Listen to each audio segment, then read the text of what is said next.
I would like you guys to give me your take on that scuffle that we saw under the rim. That was pretty mixed. It was a lot of super moves. mixed. Yeah. You know, a little bit of Yabusele, a little bit of Luis Suarez, you know, there. Yeah, you sent the picture to our group chat of Elijah biting Biberovic on the arm. But then you could see the pictures from the locker room, Elijah's shoulders with all the scratches. Look, the thing is that on the broadcast, you couldn't see it clearly. Exactly. The only thing you could see on the broadcast, and that's what the ref saw on the screen, is that Biberovic grabbed Elijah Bryant by his cheek, which obviously irritated Elijah. And there was some action from him, but you couldn't see it. Yeah. Because it was behind the basket and there was no camera to clearly show what was happening. But after that, those photos emerged because obviously there was a line of photographers and they caught it. So you could see that he actually bit him on the shoulder. And then it continued, escalated. Eventually, the players gathered. I think it was Devon Hall and Nicolo Melli. They dragged Tarik Biberovic and Elijah Bryant was also pushed away. And, you know, the refs had a decision to make. From the evidence that we saw, it looked like Tarik instigated it. And we couldn't know what was the reaction from Elijah Bryant.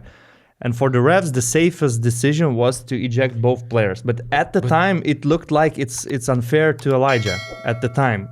Yeah, but that's why I was surprised and I was confused. You know, they didn't have the evidence to, you know, to eject Elijah Bryant. So I was surprised because don't you need to have like... But maybe they did have some evidence. Maybe one of the refs, the one who was standing under the basket, saw at least something, and he maybe said to his colleagues, guys, but I saw that this and that happened, and you know, they had to react. But to me, of course, it was also surprising that Elijah Bryant was ejected. He also seemed surprised.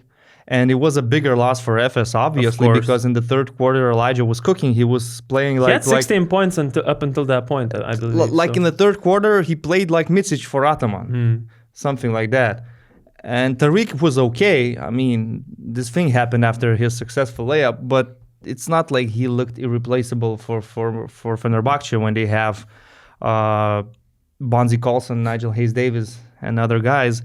So at the time, it looked like a big loss for Efes, that ejection. It happened, I think, with 1 minute left in the third quarter. Yeah. And I would say, you know, you say no evidence that Elijah should be ejected, but after Tarik Biberovic grabbed his head, he responded by going on top of Biberovic. We don't know exactly what happened within that conflict, but we saw that he sort of got on top and, you know, maybe bit him. According to the pictures, maybe there was different moves thrown, maybe some punches or whatever. And as you can see from the replays, the referees were not that far from that situation. Two referees were quite close and they were running towards them. So I think they probably, you know, relied on what they saw with their own eyes. They acted like eyewitnesses. Yeah. Because there was no footage. Yeah. And, you know, obviously, like you said, the ejection hurt Efes more. But in terms of the drama in this game, I think if Ergin Ataman was still coaching Efes, we would have seen the full package, you know, because Šarūnas Jasikevičius last week got into a conflict with Bertsokas. We know how Ataman likes to sometimes explode.